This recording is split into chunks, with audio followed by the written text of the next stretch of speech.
Good morning, Miss Nuki. Good morning, ma'am. Okay, Miss Nuki, can you tell me about yourself? I'm Snowkitty Dalet, 32 years old.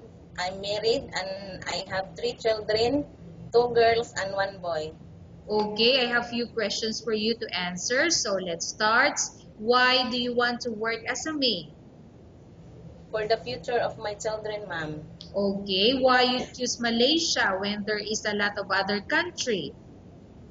because Malaysia, ma'am, is near in Philippines. Okay, how are you qualified for this job? I'm qualified of this job, mentally and physically fit. Okay, may I know what is your education level is? High school graduate, ma'am. Okay, what is your recent working experience? In the store, ma'am, Okay, so what is your position when you work in a store? as a sales lady, ma'am. Have you worked abroad before? No, ma'am. Do you have experience of taking care of baby? My own children, ma'am.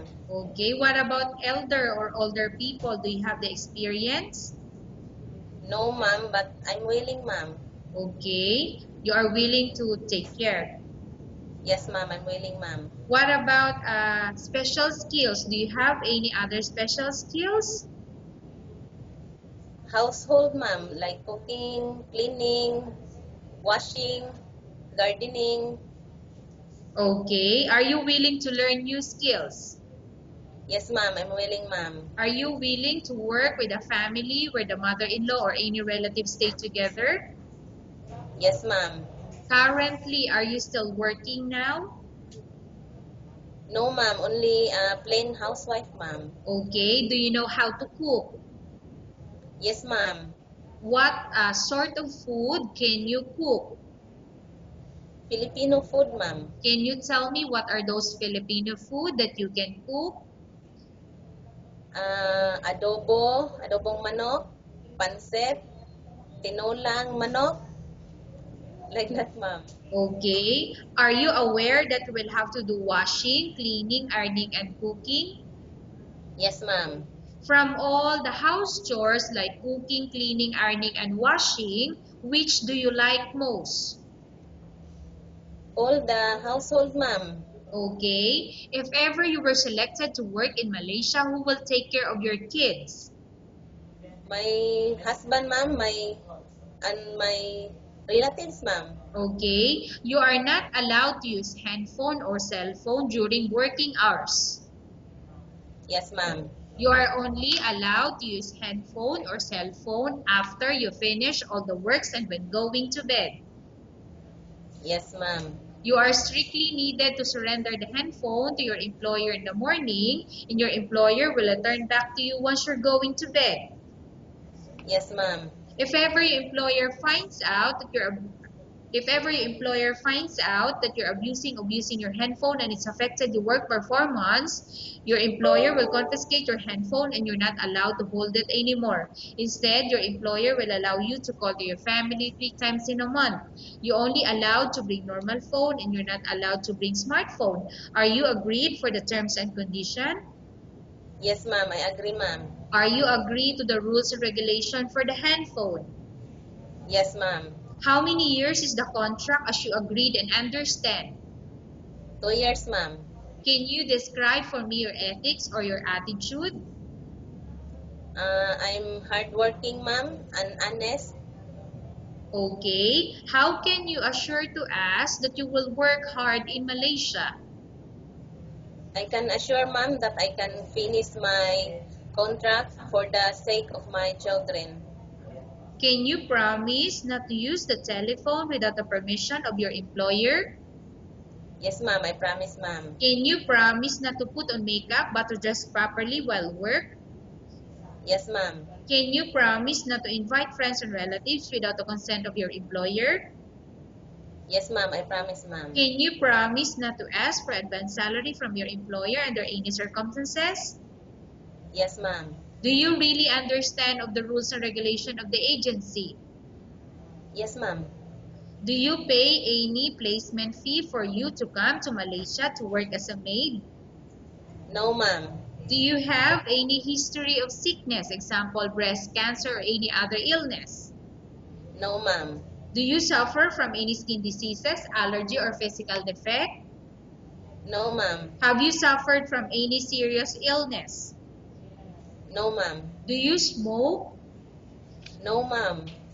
Have you undergone any operation or surgery? No, ma'am. Are you medically fit? Yes, ma'am. Are you in any medication? No, ma'am. Are you allergic with any food? No, ma'am. Are you prepared to work for the employer of any race? Yes, ma'am. Are you prepared to eat the type of food taken by your employer? Yes, ma'am.